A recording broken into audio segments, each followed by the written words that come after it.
Hello everyone. स्वागत है आप सबका learning with Gautam YouTube channel में।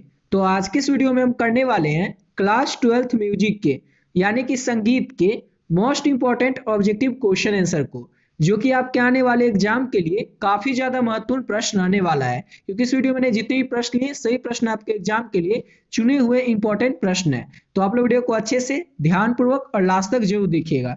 तो चलिए शुरू कर लेते हैं पहले क्वेश्चन से। और पहला क्वेश्चन है हमारा, कौन सा राग वर्षा ऋतु में गाया जाता है? किस राग को वर्षा ऋतु में गाया जाता है? तो राग मेघ जो है, इसका गायन वादन का जो काम है वर्षा ऋतु में किया जाता है। ऑप्शन नंबर ए हो जाएगा। अगला क्वेश्चन करते हैं और नेक्स्ट क्वेश्चन है, तिहाई का अर्थ क्या होता है? तिहाई जो है इसका अर्थ क्या होता है, इसका मतलब क्या होता है? तो तिहाई जो है ये दोहराई जाने वाली बंदिश होती है। तिहाई क्या होता है? तो 3 बार दोहराई जाने वाली जो बंदिश होती है उसी को कहा जाता है तिहाई। ऑप्शन नंबर बी हो जाएगा। अगला क्वेश्चन है, वाद्य यंत्र तबला का साथी वाद्य कौन सा होता है? वाद्य यंत्र जो तबला होता है ना, सिंपल सा आपको याद रखना है तबला, इसका वाद्य साथी कौन सा होता है? वाद्य यंत्र जो होता है तबला, इसका वाद्य साथी कौन होता है? तो तबला के साथ हारमोनिया को बजाया जाता है, यानी कि ऑप्शन नंबर डी हो जाएगा। अगला क्वेश्चन है, ठुमरी गायकी की विशेषता क्या है? तो ठुमरी गायकी की विशेषता है कि ये श्रृंगार रस उत्पन्न करता है। ऑप्शन नंबर बी हो जाएगा। सिर्फ ठुमरी गायकी जो है इसकी विशेषता है श्रृंगार रस। अगला क्वेश्चन है, संगीत में लय का अर्थ क्या होता है? तो संगीत में लय का क्या अर्थ होता है? तो गान की गति संगीत में लय का अर्थ होता है। ऑप्शन नंबर ए हो जाएगा। अगला क्वेश्चन है, कौन सा राग रात्रि के पहले पहर में गाया बजाया जाता है? 4 राग का नाम दिया हुआ है और इसमें से आपको बताना है किस राग को रात्रि के पहले पहर में गाया बजाया जाता है। तो राग यमन को। ऑप्शन नंबर ए हो जाएगा। इंपॉर्टेंट क्वेश्चन है, याद रखिएगा अच्छे से। अगला क्वेश्चन है, अवरोह में कैसे स्वर चलते हैं? आरोह और अवरोह कई बार आपको बता चुके हैं। अवरोह में क्या होता है? तो ऊपर से नीचे की ओर आते हैं, यानी कि ऑप्शन नंबर ए हो जाएगा।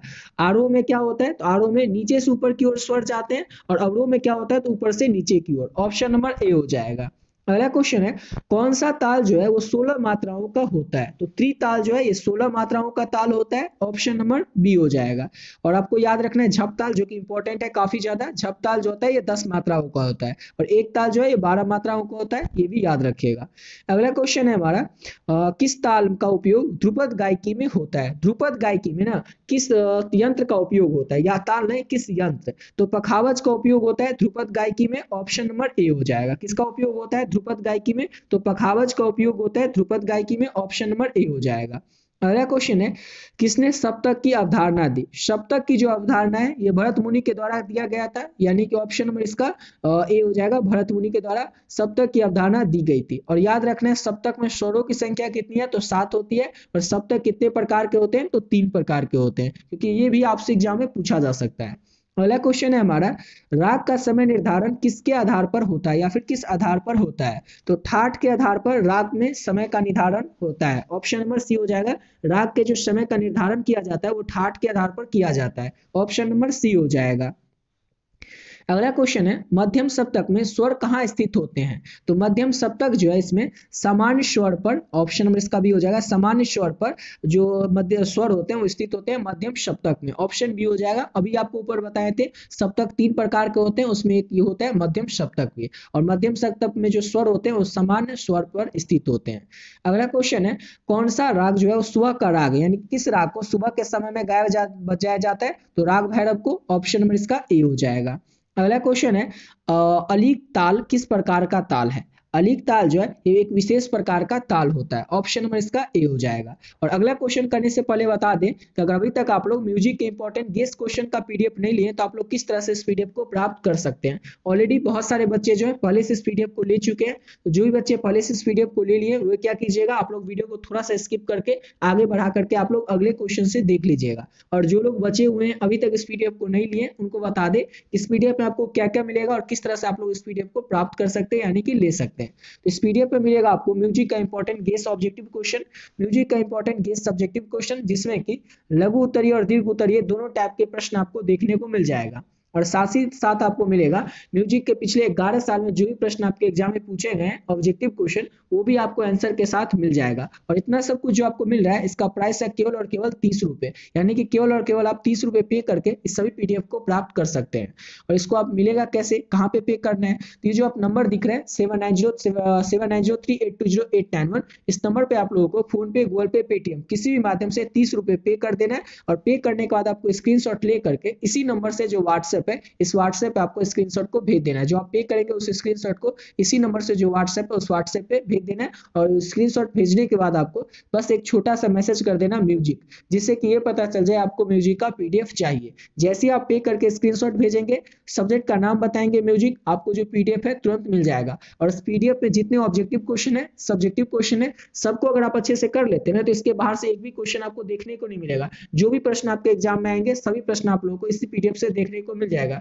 क्यों? क्योंकि एग्जाम में कहीं से भी क्वेश्चन आएगा तो जिस सिलेबस में आपके टॉपिक दिया हुआ है कि जिस टॉपिक से क्वेश्चन पूछा जाएगा उसी टॉपिक से प्रश्न आएंगे जो सिलेबस में टॉपिक दिया हुआ है। और हर एक टॉपिक से रिलेटेड जो भी क्वेश्चन बन सकते थे, इंपॉर्टेंट ऑब्जेक्टिव और सब्जेक्टिव क्वेश्चन, सारा का सारा क्वेश्चन इस पीडीएफ में ऐड कर दिया गया है। यानी कि अगर आप इस पीडीएफ को अच्छे से पढ़ लेते हैं, ऑब्जेक्टिव सब्जेक्टिव को अच्छे से कर लेते हैं, तो आपके एग्जाम में आपसे एक भी प्रश्न छूटने वाला नहीं है। तो जो भी बच्चे बचे हुए हैं अभी तक ये पीडीएफ को नहीं लिए, अगर आपका सब्जेक्ट म्यूजिक है और आप क्लास 12 में हैं तो आप लोग इस पीडीएफ को जरूर ले लीजिएगा। समझ गए? चलिए बात है अपने अगले क्वेश्चन पे। और अगला क्वेश्चन है हमारा, संगीत में अस्थाई किसे कहते हैं? संगीत में ना अस्थाई किसे कहते हैं? तो गायन का जो प्रारंभिक भाग होता है, शुरुआती भाग होता है, उसी को संगीत में अस्थाई कहते हैं। ऑप्शन नंबर ए हो जाएगा। अगला क्वेश्चन है, गंधार किस प्रकार का स्वर है? तो गंधार जो है कोमल और शुद्ध स्वर होता है। ऑप्शन नंबर बी हो जाएगा।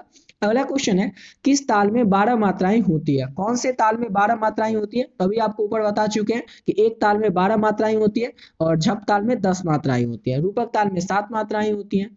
अगला क्वेश्चन है, राग भूपाली में कौन कौन से स्वर होते हैं? चार ऑप्शन में से आपको बताना है कि राग भूपाली में कौन कौन से स्वर होते हैं। तो सारे ग म प ध, ये जो है राग भूपाली के स्वर है। ऑप्शन नंबर बी हो जाएगा। अगला क्वेश्चन है, संगीत में 3 धाराएं कौन कौन सी होती है? संगीत में कौन कौन सी 3 धाराएं होती हैं? तो संगीत में होता है हिंदुस्तानी संगीत, कर्नाटकी संगीत और लोक संगीत। हिंदुस्तानी संगीत जिसको कि याद रखना है उत्तर भारत में गाया बजाया जाता है, उत्तर भारत के राज्यों में, और कर्नाटकी संगीत को दक्षिण भारत के राज्यों में गाया बजाया जाता है। अगला क्वेश्चन है, सप्तक में कुल कितने स्वर होते हैं? कई बार आपको बता चुके हैं सप्तक में 7 स्वर होते हैं और सप्तक 3 प्रकार का होता है। अगला क्वेश्चन है हमारा, तिहाई का प्रयोग किसके लिए किया जाता है? तो तिहाई का जो प्रयोग है ये ताल के समय पर सम पर समाप्ति के लिए किया जाता है। तिहाई का जो प्रयोग है ये ताल के सम पर समाप्ति के लिए उपयोग किया जाता है तिहाई का। ऑप्शन नंबर बी हो जाएगा। अगला क्वेश्चन है हमारा, राग की पहचान किससे होती है? तो राग की जो पहचान है वो आरोह और अवरोह से ही होती है। किसी भी राग की पहचान हम कैसे करते हैं? तो उसके आरोह या अवरोह से करते हैं, उसके स्वर और ताल से करते हैं, उसके वादी और संवादी से करते हैं। यानी कि ऑप्शन डी हो जाएगा। इनमें से सभी के द्वारा हम रागों की पहचान करते हैं। याद रखिएगा ये क्वेश्चन आपसे लघु उत्तरीय में भी पूछा जा सकता है कि बताइए कि राग की पहचान हम किस तरह से कर सकते हैं। तो लिख दीजिएगा, राग की पहचान हम कई माध्यमों से कर सकते हैं, जैसे कि आरोह अवरोह के द्वारा, स्वर और ताल के द्वारा, वादी और संवादी के द्वारा। इन सभी के द्वारा हम किसी भी राग की पहचान कर सकते हैं। लघु उत्तरीय में पूछा जाए तो आप लोगों को इस तरह से आंसर को लिख देना है। अगला क्वेश्चन करते हैं और नेक्स्ट क्वेश्चन है हमारा, कौन सा राग संध्या के समय में गाया बजाया जाता है? संध्या के समय में राग यमन को गाया बजाया जाता है। ऑप्शन नंबर ए हो जाएगा। अगला क्वेश्चन है, संगीत में ताल का सबसे छोटा इकाई जो है वो क्या कहलाता है? तो संगीत में ताल का जो सबसे छोटा इकाई होता है उसको हम लोग मात्रा कहते हैं, यानी कि मात्राएं कहते हैं। ऑप्शन नंबर ए हो जाएगा। अगला क्वेश्चन है, राग मियां मल्हार किसके द्वारा रचित है? कई बार आपको बता चुके हैं कि तानसेन के द्वारा राग मियां मल्हार जो है इसकी रचना की गई है। राग दीपक की, मियां की, तोड़ी की, इन सभी की रचना किसने किया है? तो तानसेन ने ही किया है। अगला क्वेश्चन है, शुद्ध सप्तक में कुल कितने स्वर लगते हैं? तो शुद्ध सप्तक में आपको याद रखना है 12 स्वर लगते हैं। ऑप्शन नंबर बी हो जाएगा। अगला क्वेश्चन है, किस ताल का प्रयोग भजन में सबसे अधिक होता है? भजन में सबसे अधिक कहड़वा ताल का प्रयोग होता है। ऑप्शन नंबर सी हो जाएगा। कहड़वा ताल का सबसे अधिक प्रयोग किया जाता है भजन में। अगला क्वेश्चन है, कौन सा वाद्य यंत्र फूंक कर बजाया जाता है? तो फूंक कर बजाया जाता है बांसुरी को। ऑप्शन नंबर इसका ए हो जाएगा। अगला क्वेश्चन है, मंद्र सप्तक का स्वर कैसा होता है? अभी जो आपको ऊपर बताए थे सप्तक के 3 प्रकार होते हैं, उसमें एक होता है मंद्र सप्तक भी। और मंद्र सप्तक जो है इसका स्वर कैसा होता है? तो गहरा होता है। ऑप्शन नंबर सी हो जाएगा। मंद्र सप्तक का जो स्वर होता है वो गहरा होता है। अगला क्वेश्चन है, कौन सा स्वर अचल स्वर कहलाता है? कौन सा स्वर जो है वो अचल स्वर कहलाता है? तो सा और जो प होता है वो अचल स्वर भी कहलाता है। ऑप्शन नंबर सी हो जाएगा। अगला क्वेश्चन है, कोमल स्वर कौन कौन से होते हैं? चार ऑप्शन में से आपको बताना है कि कौन कौन से कोमल स्वर है। तो रे, ग, ध, नी, ये जो है ये कोमल स्वर होते हैं। ऑप्शन नंबर बी हो जाएगा। अगला क्वेश्चन है, सारगी का प्रयोग मुख्यतः किस संगीत में किया जाता है? तो सारगी का जो प्रयोग है ये ख्याल गायकी में किया जाता है। ऑप्शन नंबर बी हो जाएगा। ख्याल गायकी में सारगी का प्रयोग किया जाता है। ऑप्शन नंबर बी हो जाएगा। अगला क्वेश्चन है हमारा, राग तिलक कामोद किस समय गाया बजाया जाता है? राग तिलक कामोद का गाने बजाने का जो समय है वो रात्रि का है, यानी कि ऑप्शन नंबर ए हो जाएगा। अगला क्वेश्चन है, अवनद वाद्य यंत्र का उदाहरण क्या होता है? तो अवनद वाद्य यंत्र का उदाहरण है तबला। ऑप्शन नंबर बी हो जाएगा। और तंतु वाद्य यंत्र का उदाहरण पूछे तो याद रखिएगा सितार। अगला क्वेश्चन है, भारतीय संगीत में ध्रुपद का जो प्रारंभ है यानी कि शुरुआत है यह किस काल से हुआ है? तो मध्यकालीन काल से भारतीय संगीत में ध्रुपद का शुरुआत हुआ है, प्रारंभ हुआ है। ऑप्शन नंबर बी हो जाएगा। इसी के साथ वीडियो यहाँ पे कंप्लीट करते हैं। आशा करता हूँ आप लोग वीडियो अच्छा लगा होगा। मिलते हैं नेक्स्ट वीडियो में नए वीडियो के साथ, जिसमें कि म्यूजिक के और भी प्रश्नों को करेंगे। और ऊपर जो आपको पीडीएफ बताएं, जो भी बच्चे बचे हुए हैं अभी तक उस पीडीएफ को नहीं लिए, तो आप लोग इस वीडियो को जरूर ले लीजिएगा। तो मिलते हैं नेक्स्ट वीडियो में नए वीडियो के साथ।